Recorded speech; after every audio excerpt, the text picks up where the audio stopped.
Ang mga anak tinuturuan sa aral at saway ng Panginoon. 22:6 ng Kawikaan. Turuan mo ang bata sa daan na dapat niyang lakaran at pagka tumanda man siya ay hindi niya hihiwalayan. Kaya mula sa pagkabata, tinuturo na yan.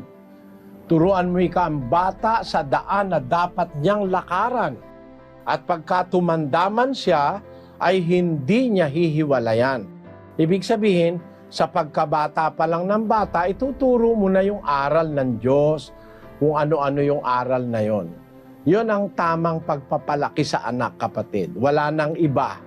Hindi ang pagpapalaki sa anak, pag-aaralin mo sa eskwela, mangungutang ka, magwawalang hiya ka, mapaaral mo lang sa eskwela, mapadala mo lang sa college, hindi mo naman tinuruan ang aral ng Diyos. Yung anak mo, pag nakatapos na, baka kung ano-ano pa ang gawin pagka nakatapos na eh. Natuto nga sa eskwela, hindi naman natuto ng aral ng Diyos. Bakit? Yung magulang, ang mga anak nila ginawang dalubhasa sa karunungan pantao. Hindi nila inagapayanan ng mga karunungan ng Diyos.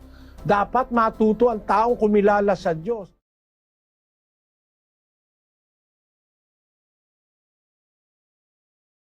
Thank you for watching. Don't forget to CSR, comment, share, and react.